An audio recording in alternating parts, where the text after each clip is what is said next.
Banyak yang bilang program makan bergizi gratis atau MBG itu salah total. Dari mulai dibilang program populis, bikin anak racunan, sampai dianggap nggak jelas sistemnya. Bahkan ada yang nyebut sekolah cuma dapat Indomie goreng sama gorengan. Pertanyaannya, benar begitu atau jangan-jangan Anda yang salah paham? Mari kita bahas. Pertama, soal program populis dan bom waktu. Iya, MBG itu memang program besar dan populer. Targetnya 82,9 juta penerima dengan anggaran 71 triliun di tahun 2025 ini. Tapi yang namanya populis bukan berarti jelek, Bung. Justru MBG itu investasi jangka panjang buat nurunin angka stunting yang masih tinggi di berbagai daerah, terutama NTT, Papua, Sulbar, dan lain sebagainya. Kalau dijalankan dengan benar, ini pondasi SDM, bukan bom waktu. Kedua, soal anak racunan. Benar ada kasus, total sekitar 1.200 siswa berdasarkan data Tempo. Tapi jika dibandingkan dengan jutaan penerima, persentasenya hanya 0,1 sampai 0,2%. Tetap serius iya, tapi ini jadi alarm perbaikan. BGN sudah perketat SOP dapur, sekolah wajib QC, dan distribusi diperbaiki. Jadi bukan bukti program ini gagal, tapi masih butuh pembenahan. Jangan sampai 0,1% sampai 0,2%. Mengaburkan 99, sekian persen keberhasilan.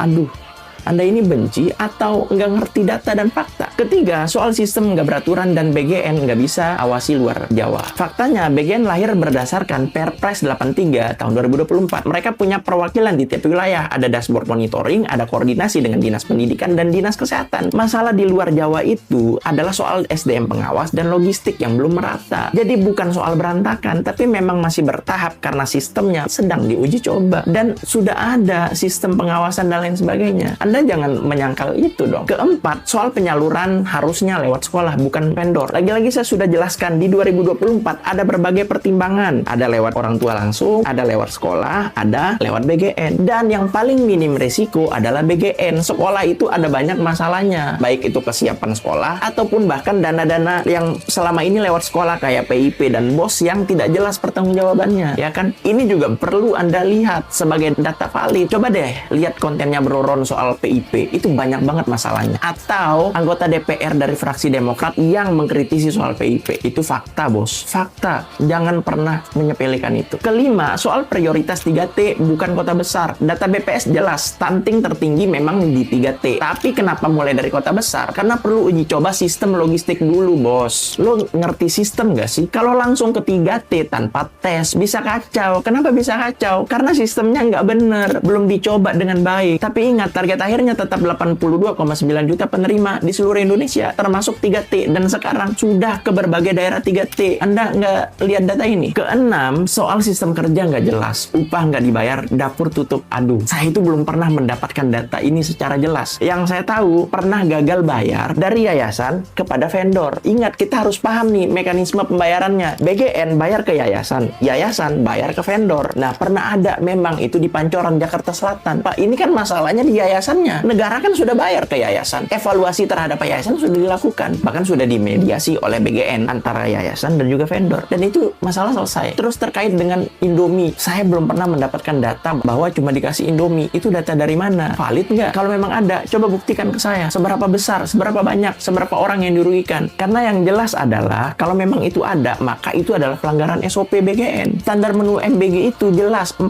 bintang. Karbohidrat, protein hewani, protein nabati, dan sayur atau buah. Kalau ada vendor nakal, ya laporkan agar bisa ditindak. Bukan salah programnya. Jangan sampai yang bermasalah oknumnya, yang dihancurkan lumbungnya. Ini cara berpikir yang sesat. Jadi kesimpulannya, MBG memang punya masalah di lapangan, tapi bukan berarti salah total. Yang perlu dibereskan soal vendor nakal, pengawasan daerah, dan sistem distribusi. Programnya sendiri udah jelas, punya dasar hukum dan tujuannya baik, menyelamatkan generasi bangsa dari stunting, agar ke depan generasi kita ini bisa jadi generasi emas sesuai dengan harapan kita di 100 tahun Indonesia merdeka. Gimana menurut Nana?